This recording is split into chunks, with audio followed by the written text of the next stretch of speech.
The following podcast is part of the Gonna Geek Network. The opinions expressed may not represent other podcasts or affiliates of Gonna Geek. Check out more podcasts at gonnageek.com. And now get ready, because geekness starts in 3, 2, 1. Ladies and germs, welcome to the Fee fi fo fee fum foo fo. Foo Fighters. Foo. Did you see that they played the Super Bowl halftime show? They came on stage. With Bruno Mars. Oh wait, you didn't actually get to watch it, so you're not understanding this joke. No, I was doing a radio show. I wasn't, because I wasn't looking at the Super Bowl, but I was looking at the sky to save me, looking at a time of life, looking at every... Is that the words? Or notes?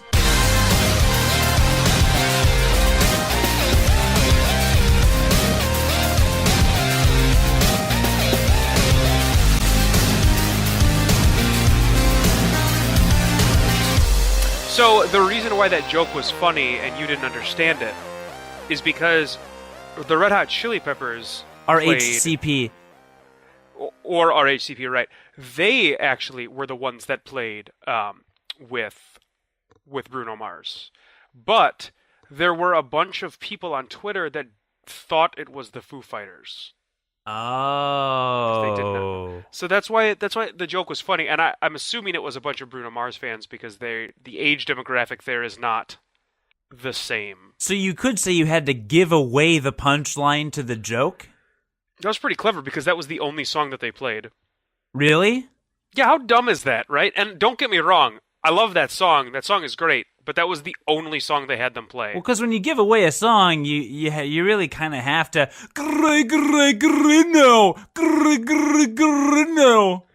This is a musical. It podcast. was clever. It was clever. It was. That's not what I was gonna say, but it was clever. This is, of course, Unqualified Singers, a music podcast where two guys with no business. Actually, you do have business singing, so I can't even make that joke.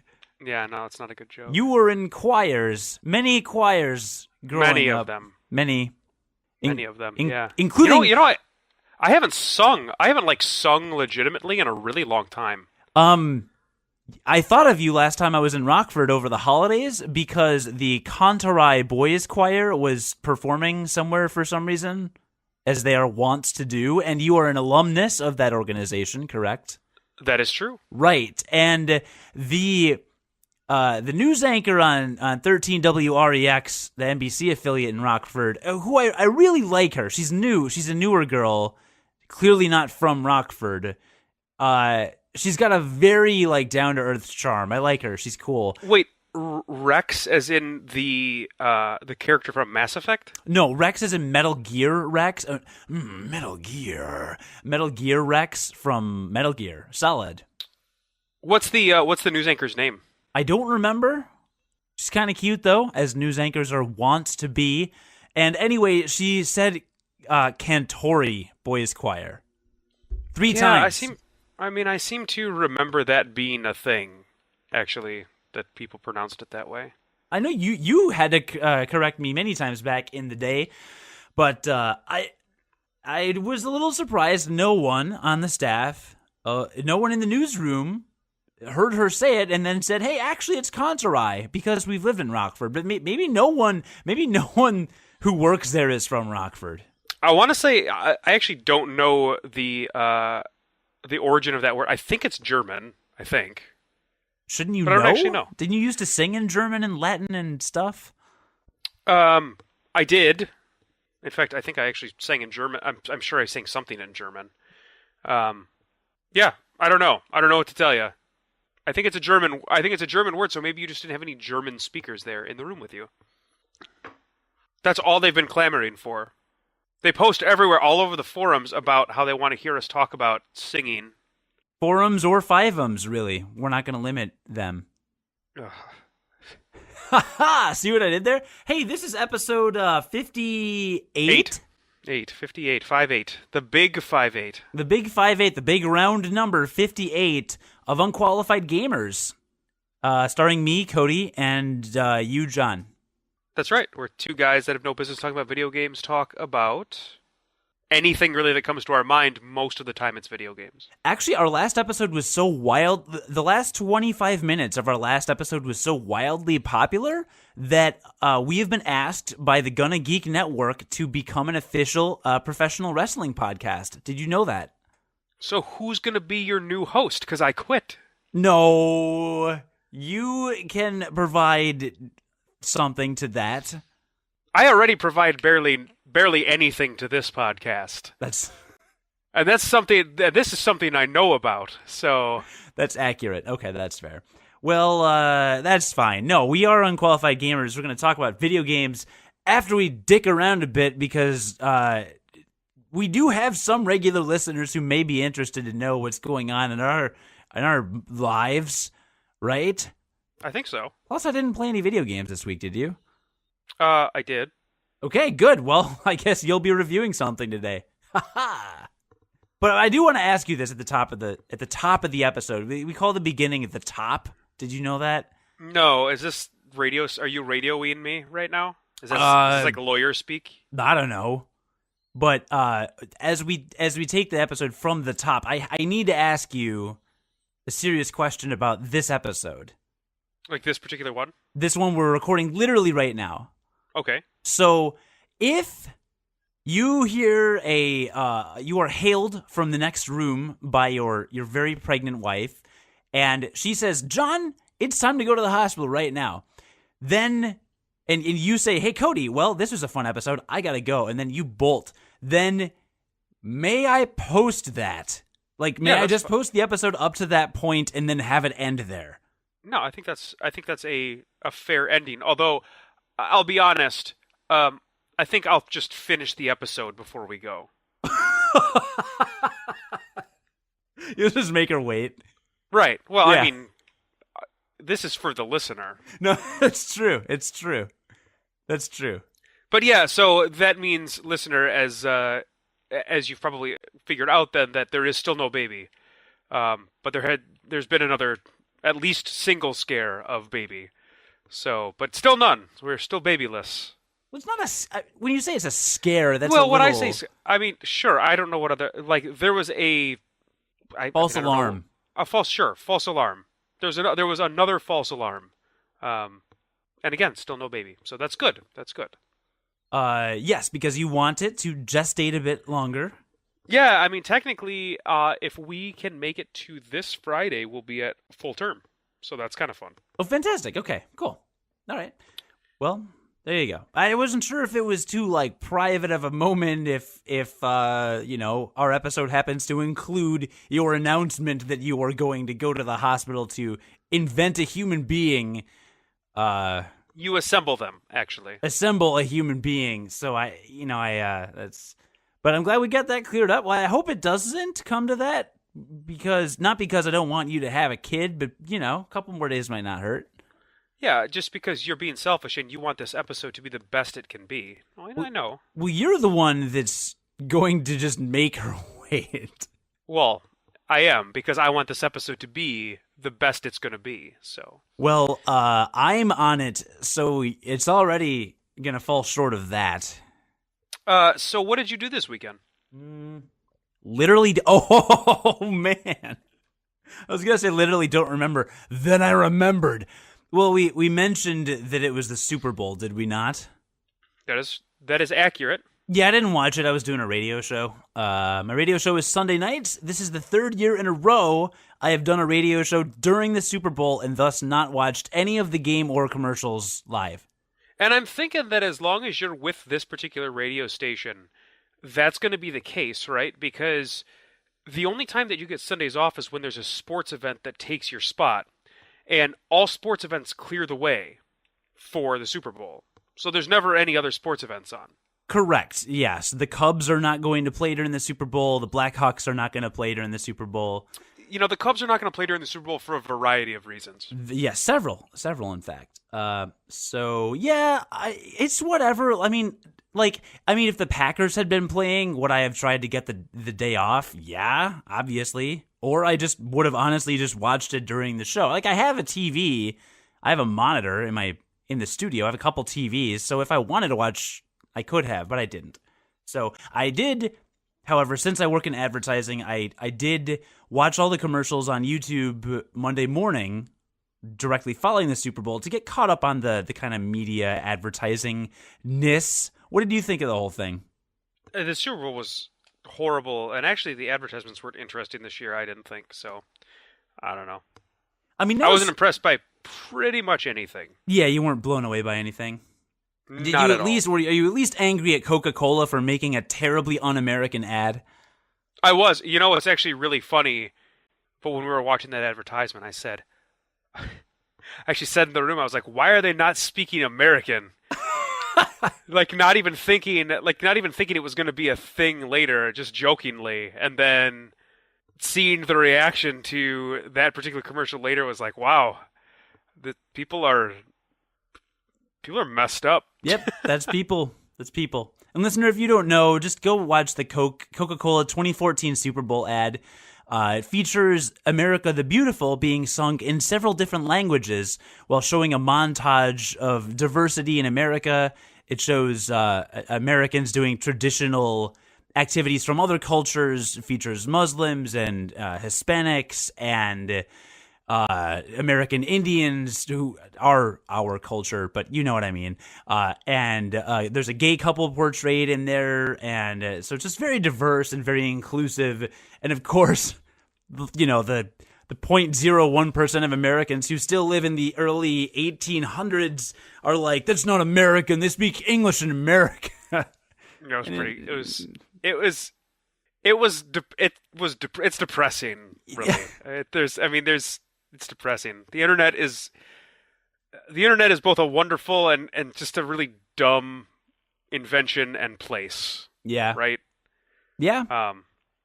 So what else did you do though over the weekend? Yeah. You didn't just do a radio show on Sunday night. That was you're the whole right. weekend. I was briefly contemplating talking about the Super Bowl ads because I have a lot to say about those, but I think I'm going to write a blog post about them later.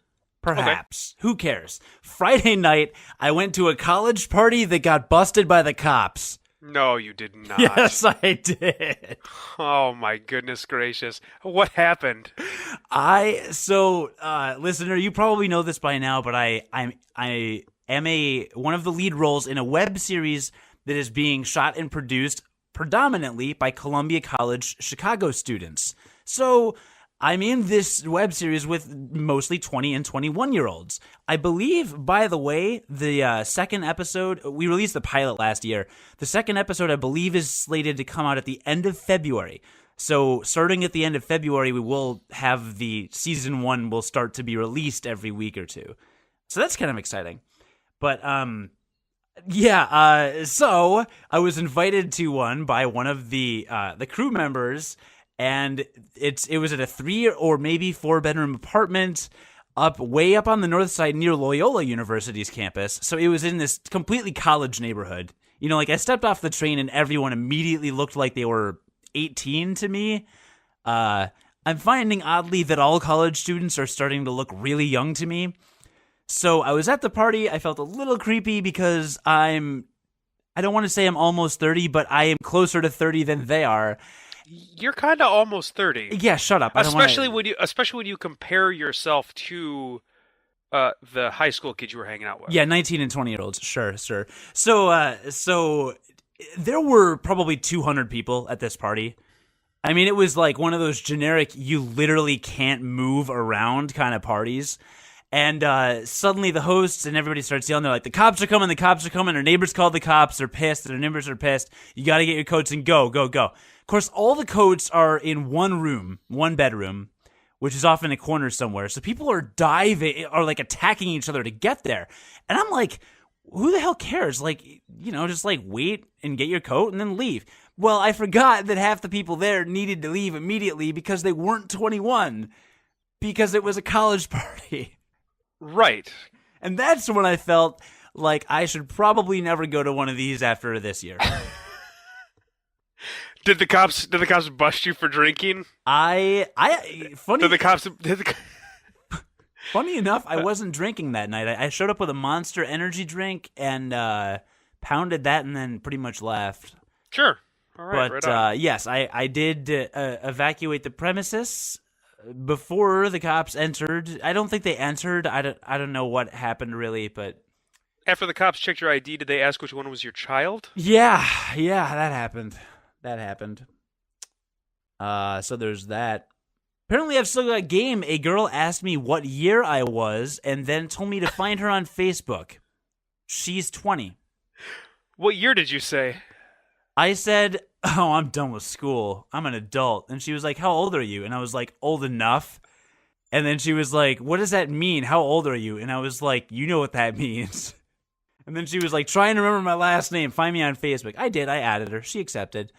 I don't know why. Yeah, I don't know why either. Well, I kept running into her, and she kept insisting that I would forget her name, so I think it was kind of just me rising up to the challenge and proving to Remembering her. her name. Well, you were like the only sober one there, so there was a very good chance that you were going to remember her name. Yeah, so there's my atrocious... You were, not only were you the creepy old dude, you were the creepy old sober dude Yeah. at the college party. It's you can never go to one of those again. That is horrible, actually. That is horrible. I took it to a new level, what can I say? You really did. You could have at least been sloppy drunk or something, and then there'd be a little bit of an excuse there because it's like, oh, I was just being I was an because I drunk all night. But no, you were like, yeah, I don't even know what to say to you. That's fantastic, though. It's really good. Listen, John, I at least look like I could pass as young enough to not be completely out of place. I there's not much time left for you. You're in the same boat. You could go to a college party if you wanted to. I probably could, but I also look like I'm 12, and I know this. So. Right, which is great. So next time you're in Chicago, I will bring you to a college party. That actually could be really fun with you. Actually, it might be kind of fun. No, that actually would be. The amount hilarious. of trolling that you would do, just you personally, I can't even begin to imagine. Yeah, you're not wrong. It'd be pretty good. All right, so the next time, all right, deal. So the next time I'm in Chicago, that's the deal. Because regardless, if that's in 5 years, you're probably still gonna be hanging out with college kids. Let's be honest. So. I mean, yeah, that's me. What did you do this weekend? Which I'm presuming was more adult-like. It couldn't have been more different from your weekend. So, Casey and I had... Did they call them... I don't know what the actual name... I think it's Lamaze classes or something like that. Oh my god, really?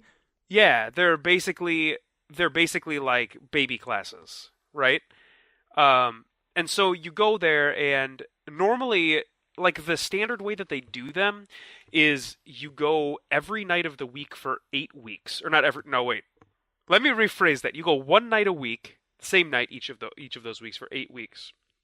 However, due to me having like a bi-weekly schedule, I don't have a standard night off every week. Right. It's rotating. So it just that doesn't work for us.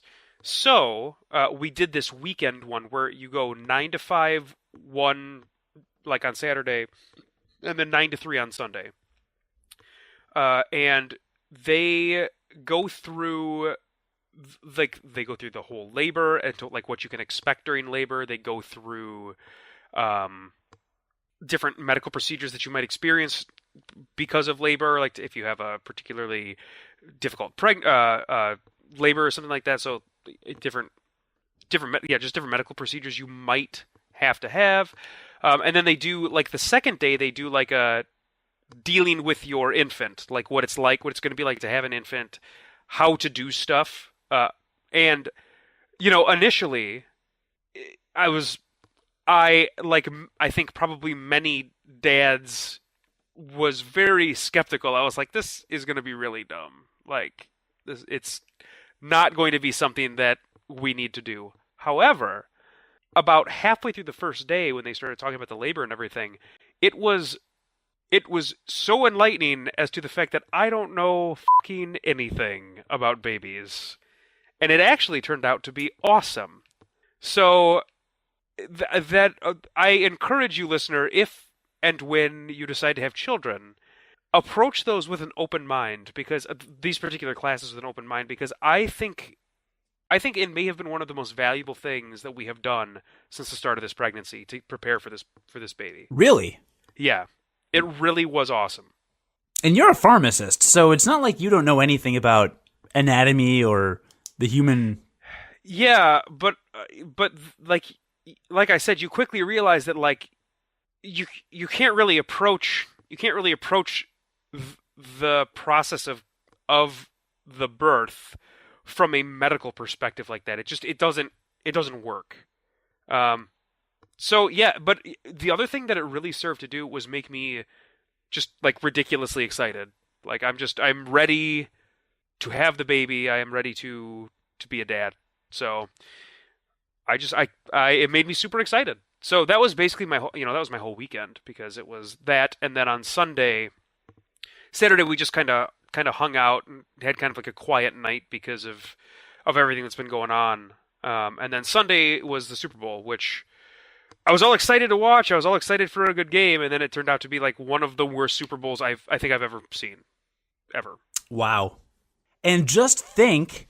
And then I went to a college party, and there were 12-year-olds there, which was weird. No, what I was gonna say is you're excited to be a dad, and if you ever need a chaperone for your kid going to a college party, in about 20 years, I'm sure I will probably still be frequenting them. Yeah, hopefully with your child. Hopefully you go to the party with your kid. No, I'll go with your kid. Yeah, I mean, if you need me to keep an eye on him, it's. We'll play it by ear. We'll play it by ear. How's that? No, I don't think that's gonna be a thing that we do. You'll play it by ear. Okay. So actually, my one of my cousins just turned 21 at U of I, right down in Champaign. I've never been to U of I. I've been to U of I once, which is bizarre coming from Illinois, and the fact that like a dozen of our, well, probably 30 or 40 of our really good friends from high school went there. I've never been except for like the state. I think like the state band. All-state band or something when I was like fourth tenor or something, sax in senior year of high school. But since like that one visit, I've never gone like and partied at U of I. So, but now my cousin down there is 21. So you're saying that you need to take a trip down to U of I to go to a college party? Yeah. Oh yeah. Is that weird? It's something. Okay. Cool. Well, I know you. So did you really not play anything? like period? Like you didn't even get to continue on playing one of the games you've been working on or anything? No, I'm still dumping a bunch of time into Pokemon Y. I am still feeling out NES Remix, the Wii U downloadable game. So your verdict is still kind of out on that? You're not sure yet? Verdict is still a little bit out. Tell me about that game, because I honestly know absolutely nothing about it, except that it kind of feels like when they announced it, I felt like it was pandering a little bit, right? Because it's just, hey, it's like all of our old franchises in one game. Take a look at it. Like, well, I can't really like describe much of it without kind of building in a review. But I will try to do a very, very top level summary because I still don't want to review it yet. But basically, you are presented with mini games within classic Nintendo games. So, like, it will pop you into a Super Mario Brothers level and say, defeat 7 enemies with the Invincible Star in 15 seconds. And then you have to kind of, like, run and blaze through the level and do that. And there are many challenges like that. Like Donkey Kong Jr., there will be drop the fruits on the bad guy, or drop fruits to kill 2 bad guys. Or balloon fight, it will be pop 5 balloons in 15 seconds. So there's a lot of time limit ones, and there's a couple skill-based ones. And then they have remix levels where they will twist something. Like there's a Super Mario Brothers remix level where all of the background items, like the hills and the little tree things, are silhouettes. The whole screen becomes a silhouette, but the enemies are also silhouettes. So you have to make it through all of level 1 without getting killed, and you can't necessarily see the bad guys because they're blending in with parts of the background scenery. So like little mini extra challenges like that. There's an Excite Bike course as one of the remix levels where like you only have headlights, so you can't see the track, so you can't see like where the mud slicks are very far ahead. So a lot of it is rewarding familiarity with the game and things like that. But also the remix levels add kind of a bit of a twist to it. And you can get 1, 2, or 3 stars for each level, so they kind of rate how well you do, and that's how you unlock more things. The reason I got the game is because I saw a remix where you play as Link, like with the Legend of Zelda sprites, in Donkey Kong. So my thinking was, oh, that's awesome. You'll be able to cross over different games, and they'll do a bunch of that. It's going to be like that. You were thinking it was going to be like that Flash game. What was that Flash game where it was a fan-made one where they did that? Was it NES crossover? Was that I think it was, NES crossover. I know what you're talking about. You could play as Link, the guy from Contra. Mega Man, I want to say, was in there. Yeah, Mega Man, Link, the guy from Contra. I think maybe Samus. And yeah, but you know the game I'm talking about, where it was basically Mario Brothers with different characters, and it was just a fan-made thing. Yeah. Is that kind of what you thought you were going to be getting? I knew that wasn't the whole game, but I wanted to get some of that. Sure. And I'm reasonably far, I think, in unlocking things, and I only have a few stages that I just unlocked. So that's why I don't want to review the game, is because I feel like I'm right at the point where I'm getting to that content that I essentially got the game to play. Sure. And so I'll wait for next week. But that's what the game is. It's all just a lot of mini games. Most of them last 30 seconds or less. So okay. A lot of very, very short kind of... but not WarioWare short, I assume. No, not WarioWare short. And they usually exist within the existing mechanics of old school games. And you're looking at NES games, so Balloon Fight, Donkey Kong Jr., I haven't gotten to Ice Climbers yet. I think that's one of them. Wrecking Crew, Excite Bike, a couple other ones. So you know what is crazy is,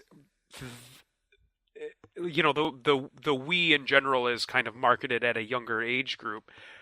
How many, like Wrecking Crew and Excite Bike, how many kids are going to know those games, honestly? 0? Yeah, that is crazy. I mean, I didn't know Wrecking Crew. I'd never played Wrecking Crew. Actually, a lot of people have not played Wrecking Crew. Yeah, Excite Bike was awesome, and still is.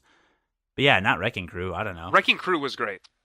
Just throwing that. Wrecking Crew was awesome. Yeah. I think this game would have been, like, legend. Like, if they'd added a couple third-party games like this to the mix, like Mega Man or Castlevania, that would be sick.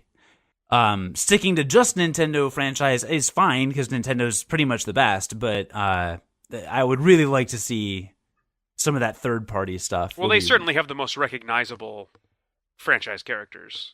Nintendo? Yeah. For the most part, I mean, like, when I think Nintendo, when I think NES, the games were the Mario series, the Mega Man games, the Zelda games, to a degree, because 2 was kind of polarizing, and, like, Contra, to me, and, like, the Castlevania games. When I think NES, I don't think... I guess I'm referring to more to characters that are owned by Nintendo. Yeah, I mean, Donkey Kong among the other companies are recognizable. The characters are recognizable, but the games, I mean, like, did you ever play a lot of Donkey Kong or Donkey Kong Jr. on the NES? I played a lot of Donkey Kong Jr. Not so much Donkey Kong, but a lot of Donkey Kong Jr. Really? Yeah. Yeah, my brother and I played that all the time. That's weird. I don't think that's weird. That's weird. That would be like going to a college party when you're pushing 30. It kind of would be like that. I guess it is kind of weird. Yeah. And I'm assuming you played something. Do you want to... Well, I was also gonna ask, and you said you've been playing a lot of Pokemon still? So much Pokemon. I'm like 45 hours in. Have you beaten it yet? Oh, yeah. No, I only have 5 gym badges.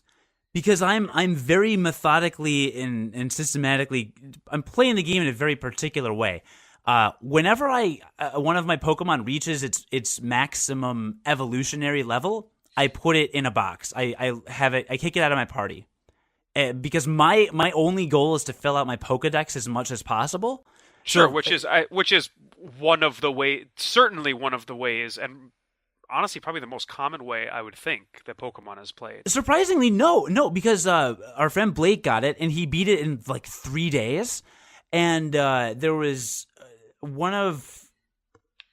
I'm not sure if it was one of our... I don't think it was one of our listeners, but one of my listeners on WGN Radio, he messaged me, and he said he got the game and beat it in 2 days.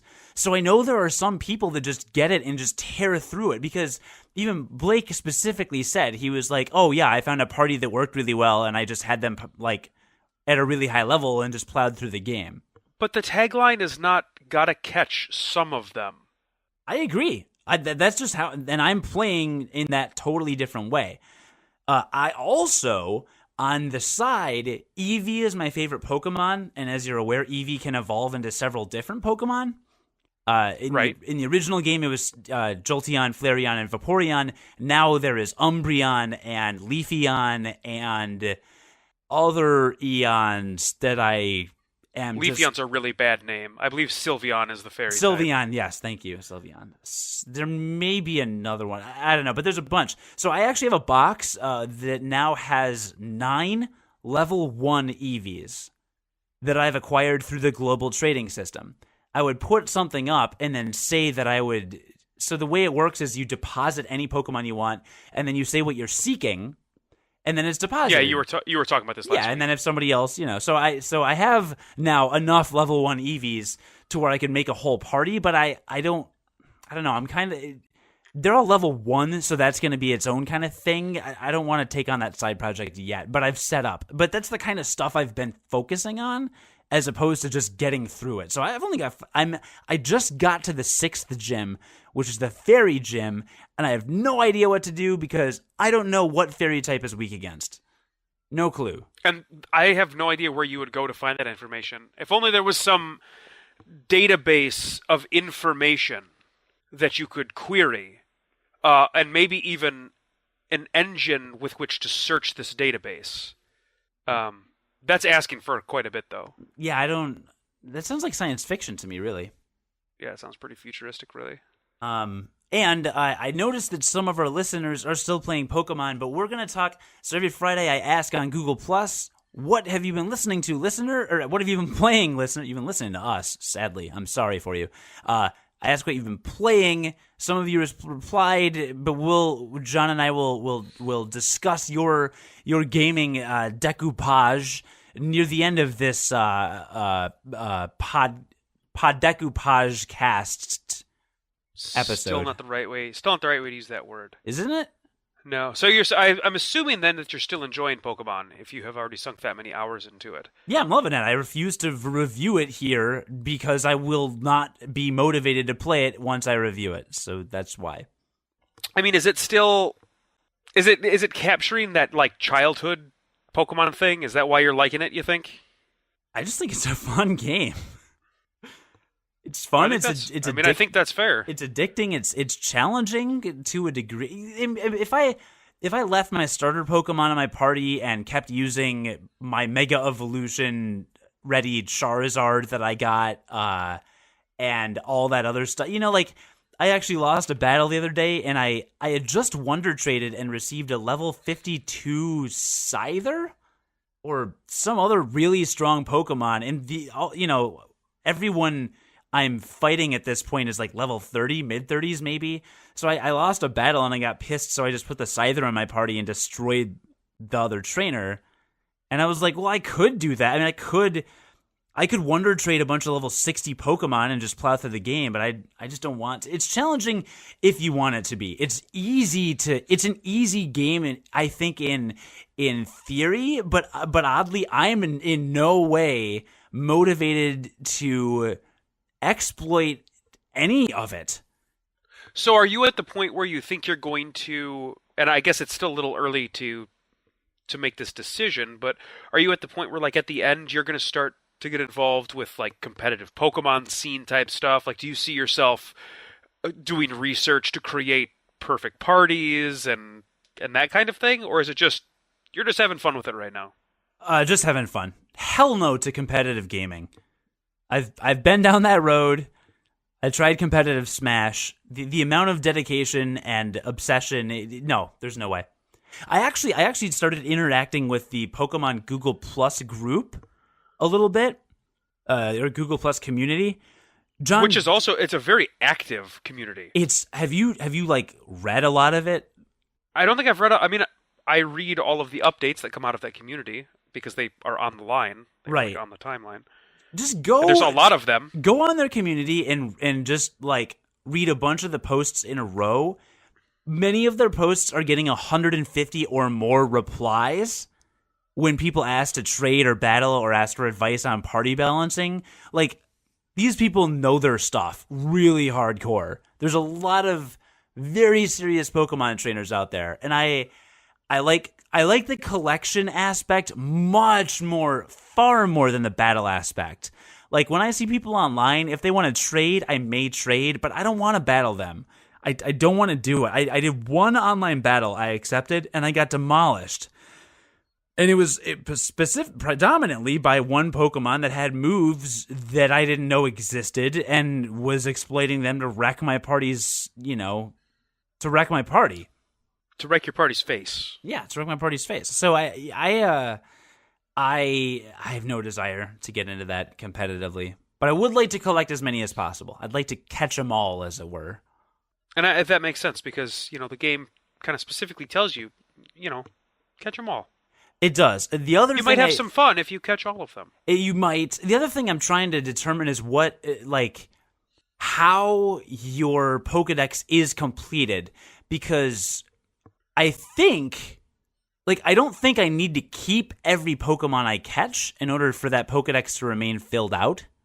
You know what I'm saying? I think you're probably right.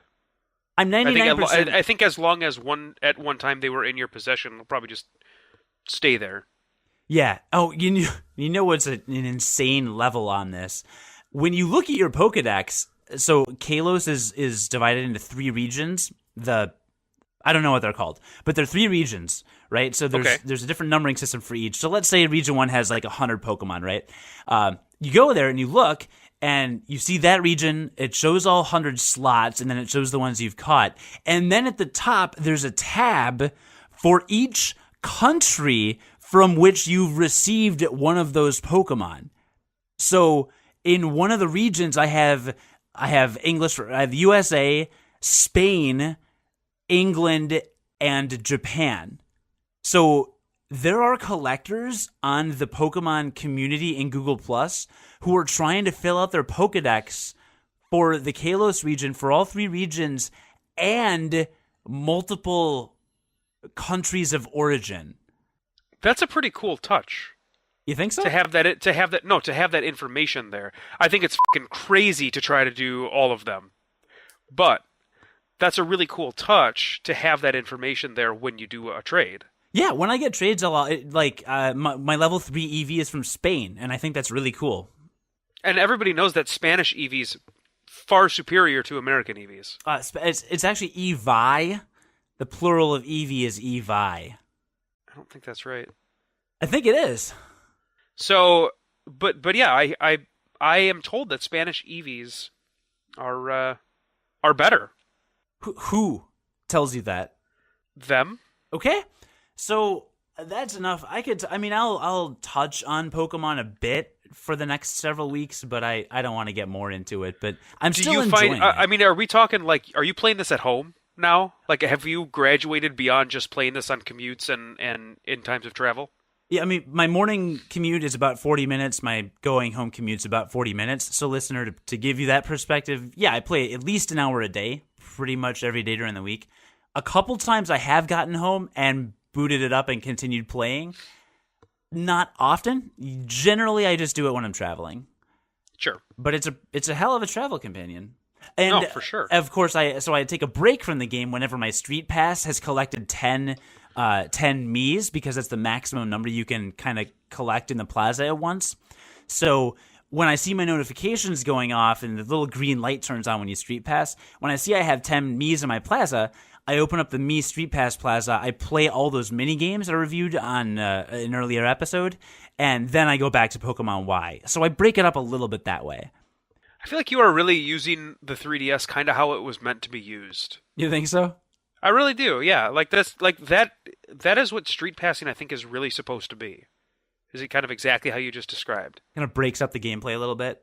Well, yeah, and it's just something that is like going on in the background for these fun little extra things that they've got. I mean, it's really cool. Yeah. Street passing is really cool. It's true. And every month since maybe twice since I got the game, I've opened up a Link Between Worlds because when you street pass, you get other players' shadow links. And within Link Between Worlds, there are actually 50 achievements you can get for doing different actions in battle. So like you get an I don't know what it's called, achievement, challenge, accomplishment, whatever, but or a record or something. There's a record for deal the finishing blow with the fire rod, and there's one for deal the finishing blow with a golden bee, and there's one for like don't use any special items during the battle, only use your sword. And little achievement things like that. And I have not gotten them all. So when I fill up my Street Pass for Link Between Worlds, I open that up, kill a few Shadow Links while trying to get those achievements, and then I close that and then go back to Pokemon Y. So that's another way to kind of disrupt my routine flow. So Pokemon Y doesn't get really stale very, very much. That sounds great. So yeah, I would agree. I think I'm certainly getting my mileage out of the system. I really like my 3DS, like a lot. That's awesome. Like I've played more 3DS than any other console probably in 2014 so far. Yeah, that might be true. Huh. That's crazy. Yeah. But I don't drive myself places. So, everybody's life is different. And when you get home, you bust out your Wii U and then you can play that around your wife. So it's life situations. Well, I mean, I play my 3DS while driving. Oh, yeah? I think that's pretty common. Well, it's safer than texting, let's face it.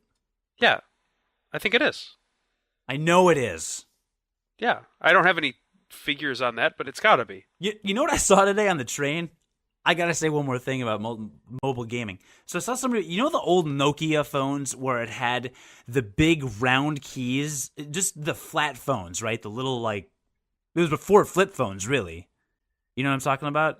I don't, but continue. The little Nokia phones, they were the size of like 2 business cards. They were tiny. They were tiny ass phones. I used to have one, and it was just like a Oh, yeah. like an oval shape, and they were kind of tiny, and they had 9 just bright round buttons, and then a little LED display, and you could play Snake on those phones. Do you remember that? That's about all you could play on those. That's about all you could play.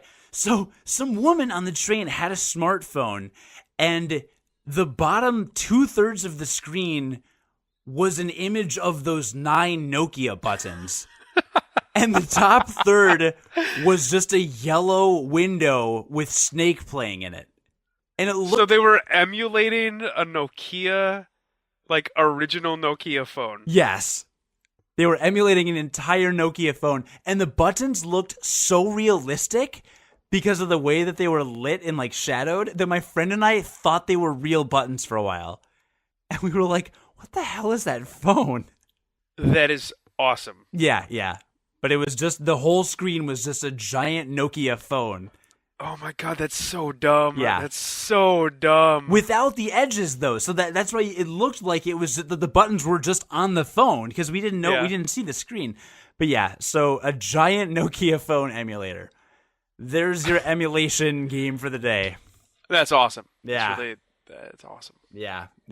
So enough about me for once in my life. Tell me about you and what you played at the last college party you went to. So I didn't go to one. So I finally Fantasy. Oh my god. Here's a great story. So I told you about the classes we had to go to, and the classes started at 9. Well, I made the mistake of playing New Super Mario 3D World on Saturday night when I had to wake up the next day on Sunday. And I wasn't actually at the last level, which I thought I was. I was actually at the 3rd to last level the last time that I dropped that game. So when I dropped that game the last time, I had just gotten through, I don't know, a 5 or 6 hour play session where I beat everything up to Bowser. So like I had basically gotten 3 green stars on every single level, and I defeated Bowser. I got 3 green stars on his level, and then you unlock like the Star Road, right? And there's one full world of Star Road levels, and I got through all of those and got green stars on all the green stars on all of those levels. And then I got to this next world, which I assumed was the last world. And it starts off with this level that gives you 30 of the seconds. They're not actually seconds, but 30 of 30 whatever. Mario seconds. Yeah, 30 Mario seconds to complete the level. It also has 3 green stars in the level, and it's got a bunch of clocks that you can pick up to add 10 seconds at a time throughout the level, right? And I tried that level about 3 times, and I couldn't even complete the level. And that was when I put the game down. And I had put the game down. I have not picked it up again for like 2 weeks. So I was like, you know what? I wanted to hang out with my wife upstairs. So I was like, well, I can play the Wii U. So I brought up the controller, and I was sitting there, and I was like, I'm gonna do this. Like I'm finally going to get through the rest of Mario. I'm gonna I'm gonna do the rest of the levels in this world. So I started, and it only took me like 2 attempts that next time to complete that world, and that was with all 3 green stars. So it was one of those moments where I just needed to like put it down. I'd been playing it for far too long. Yeah. Right. Yeah. Funny how that works. So I just put it down, and I came back to it, and it was like no problem at all. So I got a little excited, and I started moving on. And actually, the following levels in that particular world aren't actually as bad. They do kind of rely on that time mechanic a little bit for the harder levels, the later levels, more often than I think I would have liked. Because I feel like that puts kind of... I don't necessarily like that kind of pressure in my game, I guess, in my Mario level. It's not unwelcome to do it like I would have liked to have seen it like 3 times in the whole game, but they do it about 3 or 4 times in just those last few worlds. I feel like that's how they did it in the special worlds in Super Mario World, though. Like, I feel like those had a pretty tight time limit as well. I don't remember it. It's been so long since I've played them. I mean, you could be right. Yeah. So... No. So I was like, all right, I'm going to do this, and I got through that whole world, I don't know, relatively quickly. It probably took me about an hour and a half, maybe 2 hours, to complete every level with all of the green stars and top flagpoles for that next world. And I was like, awesome. Like it went very well, and got to the end of that, and it's like another world has opened up, and I was like, are you kidding me? Like, how much left is there? So you go to the next world, and I should have known this when I saw it, but you know how the levels are like the world is like world 1-1, right? Yeah. Well, eventually you get to these extra worlds, and the world's name was World Mushroom-1. And what? I should have figured it out that there was going to be Worlds Mushroom-1, Worlds Flower-1, and Worlds Star. Yeah. So, and I was just on the mushroom levels, right? Wow. Yeah, so, and there's about 7 or 8 levels per world. So, I moved on again, and then it was like, oh, there's like a whole nother set of worlds. And a lot of them, what they do, in fact, it might actually be all of them, they do a variation on a world or on a level that you have previously played. So, do you remember? There's a level in the game. It's a scrolling level where you're on a raft and you're in like a swamp, and it's a really large raft. The raft takes up basically the whole screen, and if you fall in the bog, you die. And then as the raft is moving down the river, there's like various cages you can climb to reach areas where there's going to be stars, that kind of stuff.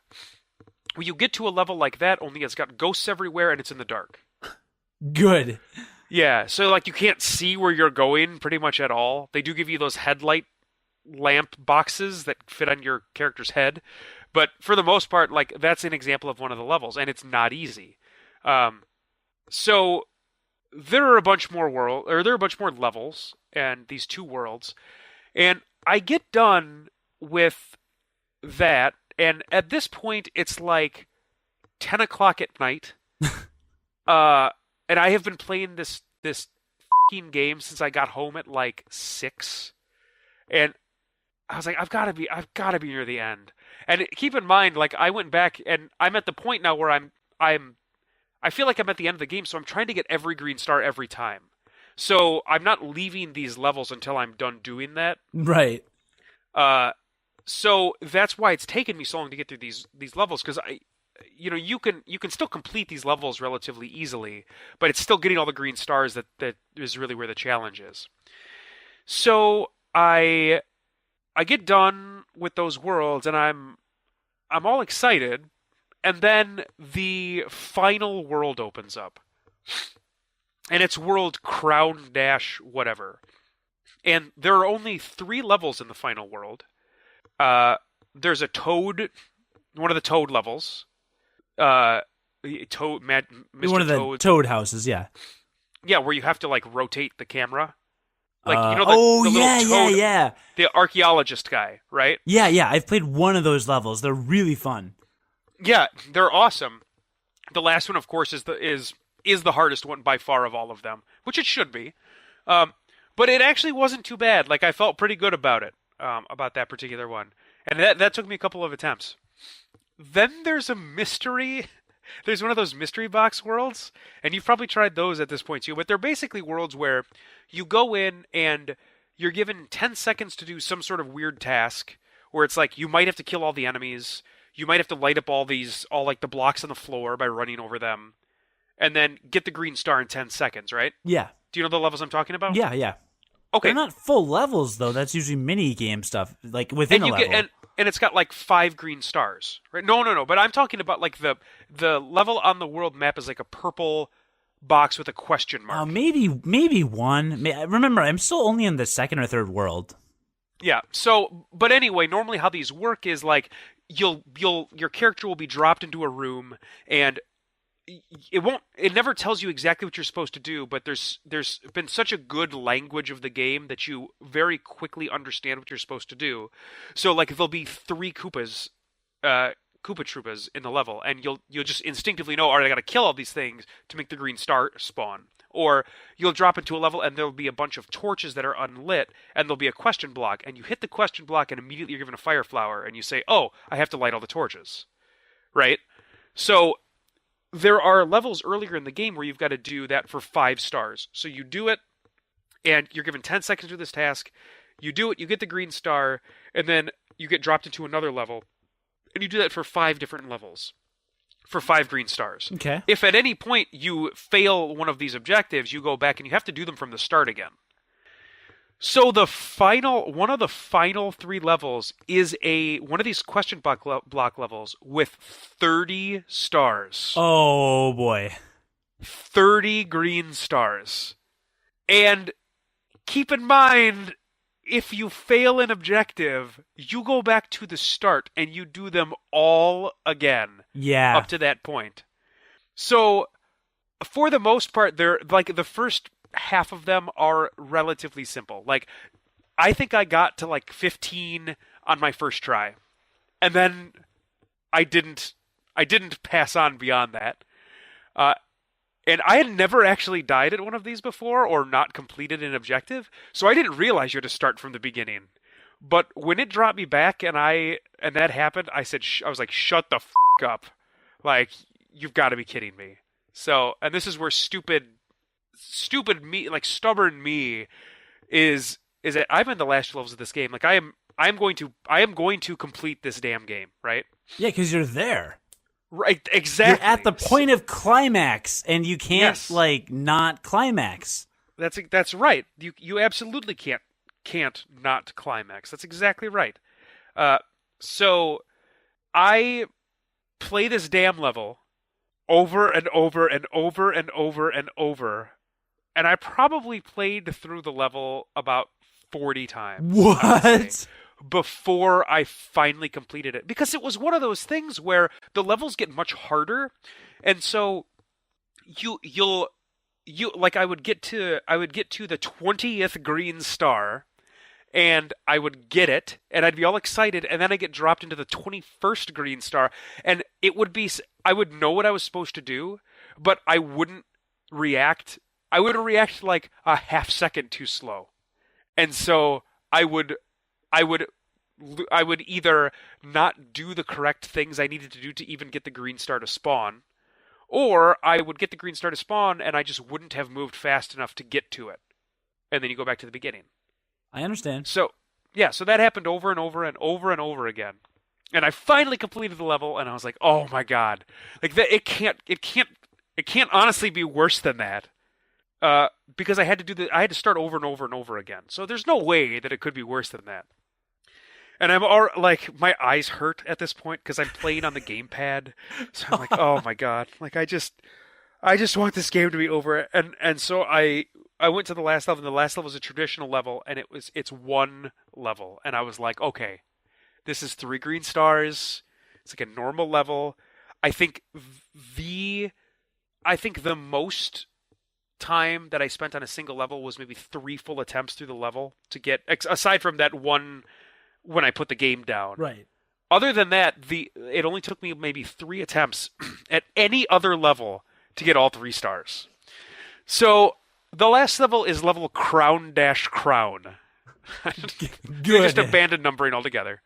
And I start it, and like I can see why it's like that it's going to be difficult. So I'm like moving through the level, and I get, I don't know, maybe like halfway into the level, and I die, and so the next time I like get a tiny bit further, and then I die, and there are there's a ton of different stuff you have to do in this level, as there it should be, right? Because it's the last level. Yeah. And I finally get to like the end of the level, and the end of the level is a bunch of those and maybe you haven't even seen these yet, but there are accelerator pads on the ground that immediately make your character go at a full speed run. Yeah, I've seen those. It's just those with a bunch of pits everywhere and jumps, like huge long jumps. And then there are these machines that are creating these large shockwaves that spread out. And these shockwaves overlap, but you can't stop running because the entire ground are these running panels. So you have no way to like stop your character. So it's you have to jump, but you're jumping at a full run speed, and there's pits everywhere. And you have to collect 5 of those key circles. Oh yeah.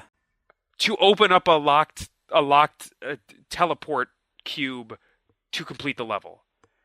And it is fucking ridiculous. It is ridiculous. So I get there for like the first time, and I get one of the key things before I just go careening off the edge because I can't control my character. And I was like, all right, no, I got this. Like I got to the end. That's got to be the end because I was basically flawless up to that point. Oh, and there are no power-ups through the whole level. Oh, good.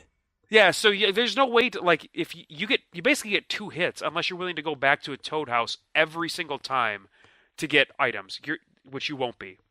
So, I got to the end and I was like, all right, I've got this. Like, I got to the end. This got to be the end. Because the time limit wouldn't make sense otherwise. So this has to be the end. The level itself is about, I would say, 4 minutes long. So it's like one of the longest levels in the game as well. So get to the end. I'm all pumped, and I don't get back there again the next try, or the next try, or the next try, because I die in other parts of the level. And then I get back there again, and I get 1 key, and then I go careening off the edge, and I die. Wow.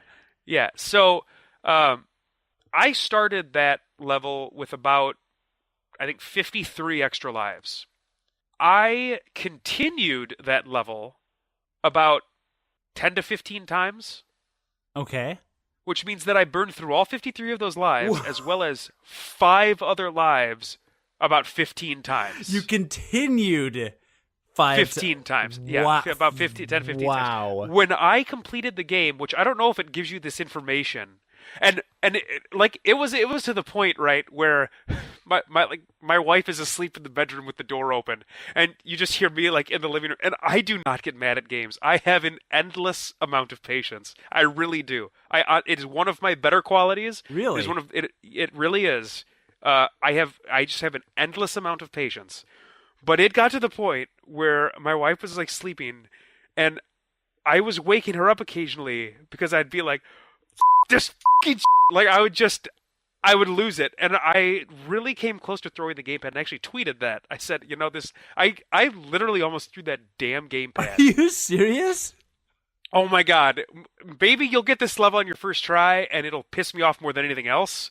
But we'll see if and when you end up getting there, if you have a similar experience to me. So I finally completed the level. I got all the green stars. And thankfully, they do a thing where you kind of can't miss the green stars. So you get to just make it through. You just have to make it through the level. Which that may just tell you just how difficult this frickin' level is. Yeah. Right? So I finally get to the end. And I get done. And it's 1:45 in the morning. So I have spent like 2.5 hours. I watched the same documentary on CNN twice, and it cycled through. So there was a documentary that was on that Casey and I watched together while I was playing Mario. It was a really good documentary on music of the '60s. So it was all about the Beatles and other like the English invasion of totally up my alley in terms of music. Loved it.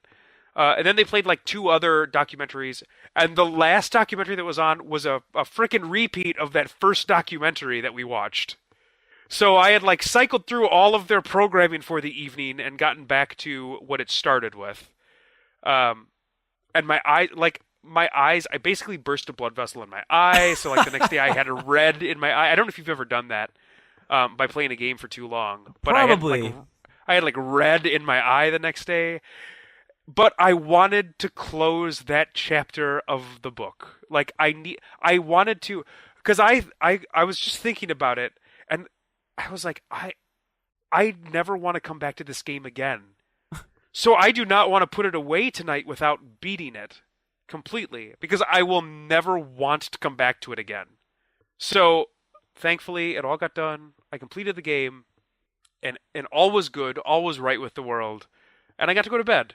That was my treat for the night. I got to go to bed. Wow. So, I really, really liked that game. Yeah. That game is really good. And they make it incredibly challenging at the end, which I really appreciate. The levels are all for the most part just super inventive, and I love it. They do this really, I think, is a really cheap way to pad out the game at the end of the game. There's 380 green stars, and there's 85 stamps. And nobody is telling you that you have to collect all this shit. Like, you can take it at your own pace. I think to actually get to the last world, though, I don't exactly know what you have to do. I think you probably have to get all the green stars. Because I was getting all of the green stars and the flagpoles as I went, I don't actually know what I needed to get into the last world, because I had already collected everything. Yeah, I would presume at least a majority of those stars.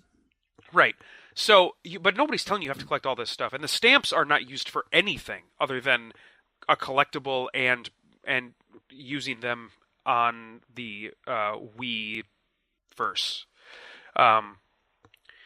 But there's 85 stamps and 380 stars, and if you complete every level with all the green stars and you've gotten all of the stamps that you can get through the levels, you have 80 stamps. So you're missing 5. And the way that they artificially pad the length of the game is that in order to get the final 5 stamps, you have to beat every level in the entire game with a single character. And there are 5 characters total. You have 4, but there are 5 characters total. And you have to beat every level with every character to get those final few stamps. What? And I said, that. There's no way I'm going to do that. Because it's one thing when you're going to go back to the levels for me to get those green stars, because they make you play the level differently. They make you have to like explore a little bit, and they may make you have to do some skillful type jumps, or do like a little bit of puzzle solving, right? Right. So the levels are different when you're doing that. But the levels aren't going to be any different when you just have to complete them as each character. Yeah, I don't like that. Right. So I think it's just a super cheap way to pad out the length of the game. But again, those stamps aren't used for anything, so that's definitely not something.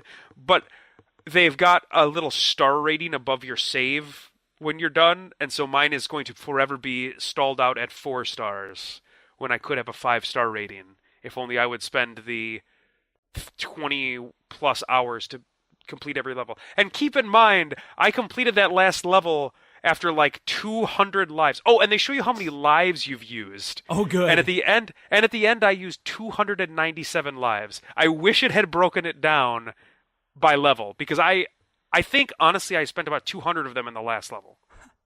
I really do. I wonder if that level clear thing can be done multiplayer. Yeah, assisted with multiplayer. Yeah, I was actually thinking that, but I don't know, because it might have to do with who gets the flagpole. Honestly. Ugh, that's a pain. Yeah. But overall, the game was excellent, and that last world was just devious, and it was so fun, and I got done, and it felt like one of my greatest gaming accomplishments ever. Including Dark Souls? It was on par. Wow. Right? It was on par with completing Dark Souls for me, absolutely. Wow. But I cannot recommend that game enough. That game is like the definition of a system seller.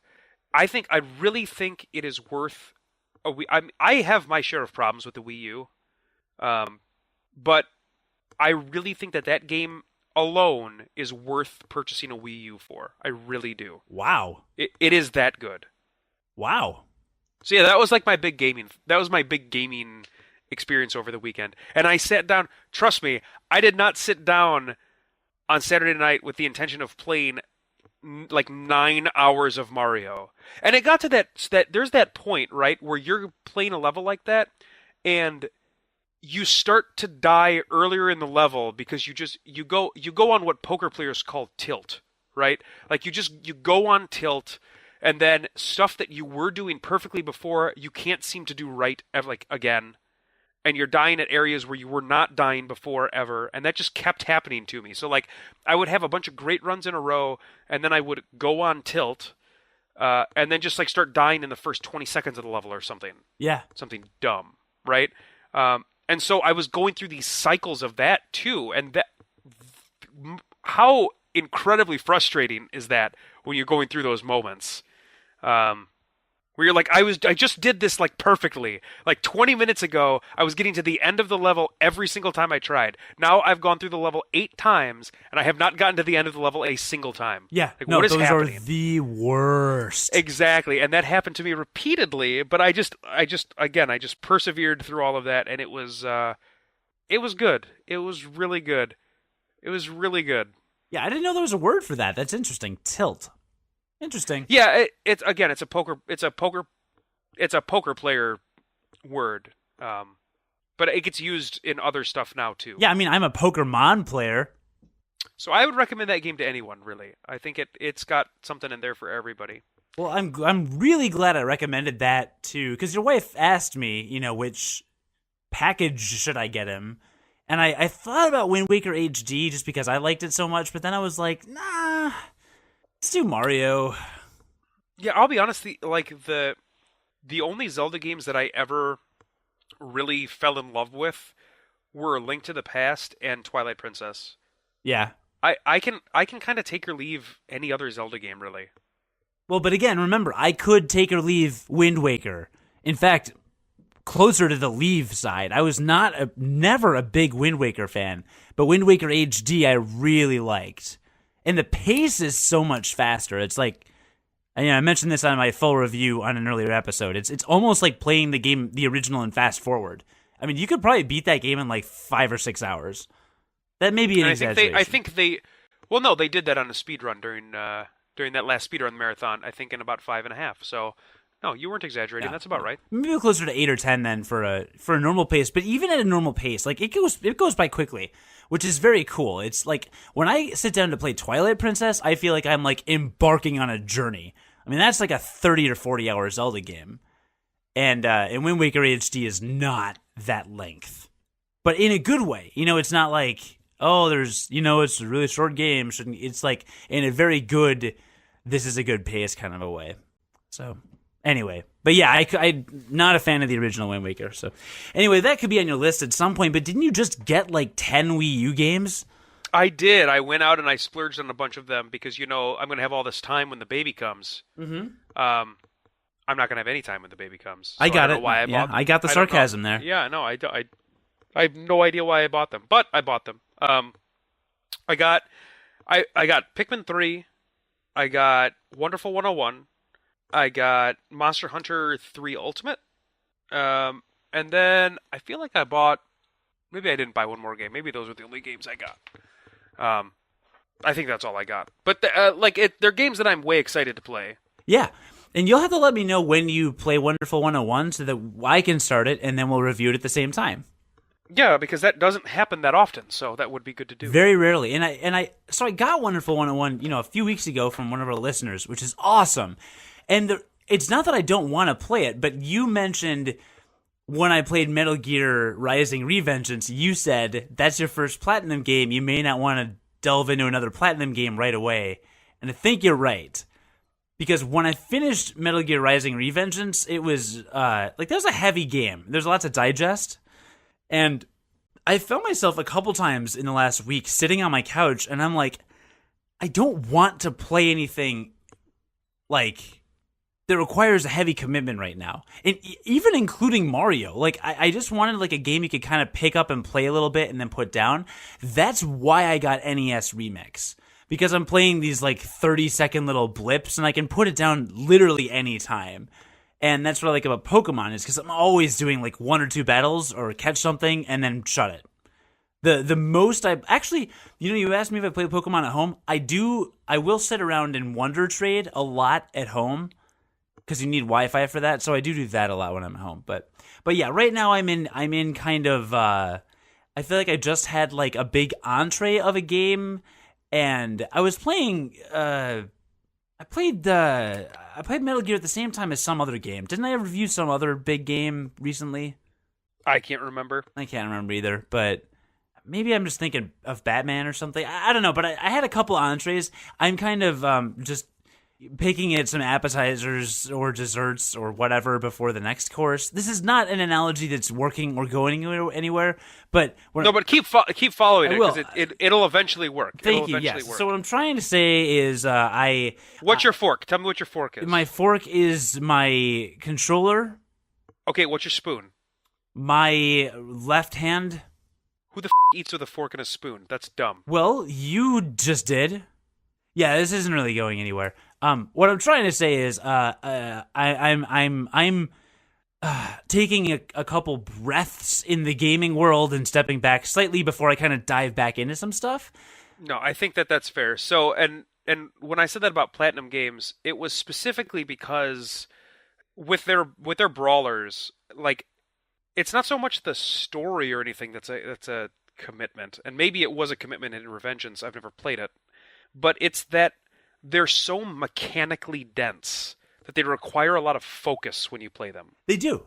And I played the Wonderful 101 demo at E3 back in July, and back in June, I guess. I know just from the controls, I know you pick them up easily and quickly. I know they'll get there. I know it's not going to be a horrible learning curve, but there is going to be some adjustment. And right now, my brain wants zero adjustment. I'm literally playing NES games and Pokemon, which is the exact same mechanics it had 20 years ago. 15, 20 years ago. So that's I'm at the level of just zero effort in any way, shape, or form. So as soon as you get Wonderful 101 busted out, or probably another week or so, I'll bust it out, and then we'll get to that. We've been very, it's funny. The last 6 months of 2013, I feel like all we did was talk about Steam games. I think we kind of did. I mean, don't get me wrong.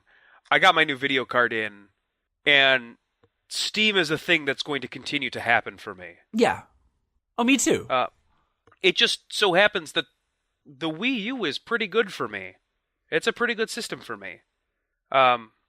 Off-screen play is a really good thing for me. Yeah, it is. So, yeah, and so like I see myself actually getting quite a bit of play out of my Wii U.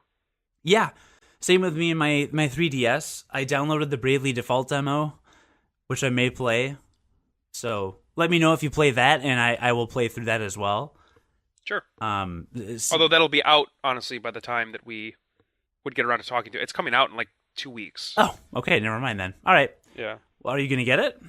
Yeah, I am. Okay. Then I'll probably get it too. So we'll do that. But listener, in case you're concerned that John and I are going to stray away from, I don't know, Steam or any particular console, I don't know. I wouldn't worry about it. We apparently go kind of in waves. You know, I was strictly a console gamer really until about a year ago, and then the last 6 months happened, and it was just very Steam heavy. Now, I have Lightning Returns, Final Fantasy 13-3. I have that pre-ordered. That's going to show up for PlayStation 3 in a few weeks.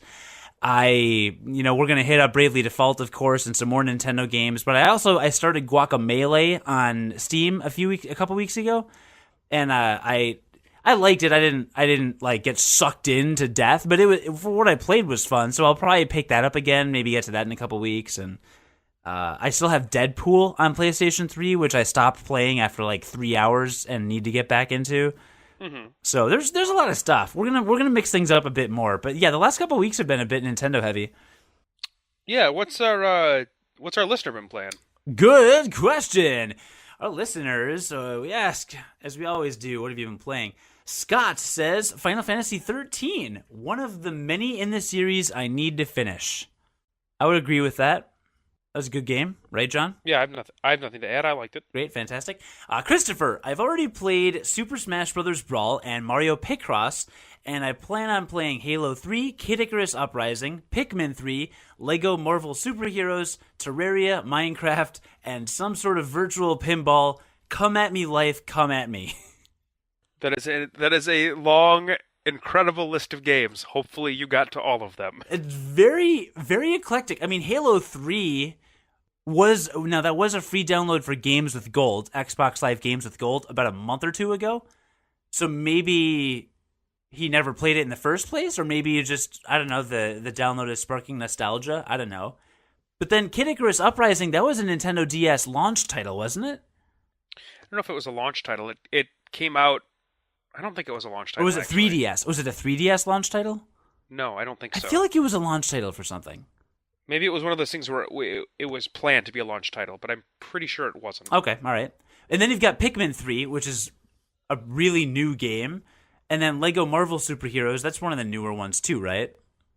I think so. Okay. And then Terraria is a Steam game that's been out for a while, I think, right?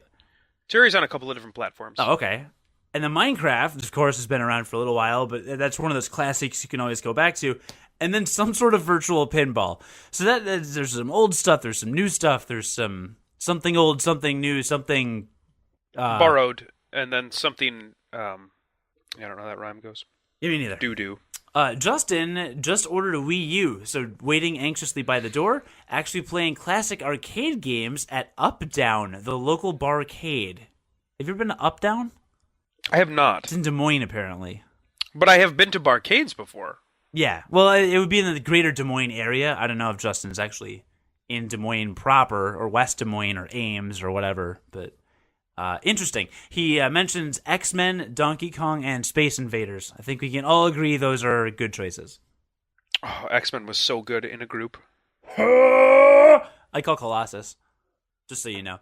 And Vintage Gamer Jarly, similar to last week, Final Fantasy 13-2, and second playthrough of Dark Souls. And then in parentheses, he has Dexterity Build. What does that mean? It means that he's playing a character where Dexterity is going to be his primary damage stat. Because there are various weapons in the game, see? And the weapons will increase in power based on typically one of two stats, either strength or dexterity. And there's lots of different weapons, like a ton of different weapons. Huh. Maybe 50 to 100, something like that. Different Nice. weapons. All right. Many strength, many dexterity. So he is playing a character where he will be using faster moving weapons that are typically a little bit smaller and lighter. Got it. All right. Well, he's doing the Dex build then. Oh my god, that game is so good. You need to play that game. Okay. He's playing these in preparations for Final Fantasy XIII Lightning Returns and Dark Souls 2. And he says a little Mega Man and Bass hard as hell. Have you ever played Mega Man and Bass? No. It was a game. I don't know what that is. The one I had was a Game Boy Advance game, Mega Man and Bass, and it is fucking ridiculously hard. Like, I literally could not beat a level. That's how hard it was. Wow. Yeah. It's just like a structure like a regular Mega Man game. I think maybe there were only 6 stages at the top of it. I don't remember. I still have the game.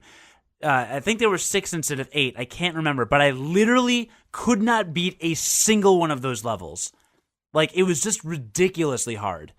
So I would put that amongst my least favorite in the Mega Man series. Good luck with that, Charlie. I mean, if you're a vintage gamer, maybe it's just your cup of tea and you're gonna rock it and destroy it. That's awesome. More power to you. I couldn't do it. Couldn't handle it. So I'm disappointed we didn't really review anything on this podcast. We didn't really talk about much that's new, but you know what, listener? That's what you get what you pay for. And God knows John and I are... You didn't pay anything. You didn't pay anything. So there's that. In you fact, know, it's more... I'll be honest, I don't really feel the pressure to review something new every single week on the show. Because we're like normal people. Like, there's going to be some weeks where we're busy. So you're saying it is normal for a guy my age to go to a college party? Okay, so there's... One of us is normal people. And... No, I think that's what you're saying. I think that's perfectly normal behavior. All right, so on Friday or Saturday next weekend, I'm definitely going to go to another college party. Okay, and I'm going to want you to review your college party on the next episode. Can I do that? What if I live tweet from the college party and then there's really no payoff, but what if I did that? I would read your tweets, and that's at least one person. That is at least one person. Oh, I played some video game music on my radio show on WGN, and I wanted to tell you about it because I thought it was funny. Okay. So, for the Super Bowl, so our show is very irreverent. We just kind of screw around a lot. So, as a response to the Puppy Bowl, Brian asked me to put together the Stray Dog versus Feral Cat Bowl. And he wanted me to just get a bunch of sound effects of cats like meowing and screeching angrily and dogs barking at each other. So okay, I think that's good. Right. It was mildly entertaining. So I threw those together, but the music I played under it was the battle music from season 1 of the Pokemon anime series. And I was really excited about it. That is pretty obscure and random. But yeah, that's pretty good. I know. So if you go to WGNradio.com, it's the Brian Noonan Show, and it's Feral Cat versus Stray Dog Bowl. You can listen to some banter there and hear the Feral Cat versus Stray Dog Bowl to Pokemon music, which of course I didn't call out and no one recognized. So all of me noticed or cared. But you know what? It's the little things that I get excited about, John. It's the little things. Yeah, you finding ways to sabotage that show are probably the most fun that you have. It is. I like playing game music more than I like talking on air. I'm not even kidding. I just think it's, I don't know. And I think 0 of our audience ever notices. Ever. Did I tell you about the Space Jam remixes? You made some Space Jam remixes? Okay, so do you know there's a whole subculture of Space Jam remixes on the internet? What? Did you not know this? When would I know? When would I hear about Space Jam remixes? There's an entire subreddit dedicated to mashups of the Space Jam theme song and other songs. Okay. There are hundreds. They're really funny because it's the Space Jam theme. So I'm assuming you put some of those in the show? 2 weeks ago, I saw two of our friends wrote to each other on Facebook. Somebody posted one on the other's wall, and I didn't know about this whole thing. So I listened to it, and it was just like a Space Jam mashed up with some anime opening. So it's like Japanese singing mashed up with Space Jam. I thought it was hilarious. So I told Brian, I was like, hey, can we come back from every break during our entire show with a Space Jam mashup? And he's like, yeah, I don't care. Sure, why not? So we did. So for 2.5 hours, every time we came back from a commercial break, it did the like, oh, we're gonna get ready to the Space Jam or whatever it is, mashed up with something. Like mashed up with like Final Countdown. I think there was Metallica one time we came back with. The Power Rangers theme mashed up with Space Jam. We did this for literally the entire show, and 0 people said a word about it. And he didn't like acknowledge it on air. We just came back with Space Jam a bunch. So sometimes I don't know, John. Sometimes I don't know who's listening. You know, you gotta do this stuff for you. I do it for me, but it I don't know if anybody's even listening ever. But you know what? Who cares? And listener, you probably aren't listening to the show anymore. But if you are, drop us a line. You can send us an email at unqualifiedpodcast@gmail.com. You can also find us at Unqualified Gamers on Google+. So drop us a line there. We always love to hear from you. And give us a review on iTunes if you subscribe to us on iTunes. Yeah, that'd be great. Unqualifiedgamers.com is up and running. I anticipate a little boost in traffic in the next couple weeks, hopefully. That'd be great. Yeah, it would be great. So, yeah. Let me know if you're a WordPress aficionado and you have any recommendations for fun themes. I'm not a WordPress aficionado. I know. Very acutely aware of that, in fact. I know. So why did you ask me? I said you listen, like the not the other you. The other you that I'm talking to that's not you. I don't even know what a WordPress is. Yep. All right. I know what a pasta press is. I farted.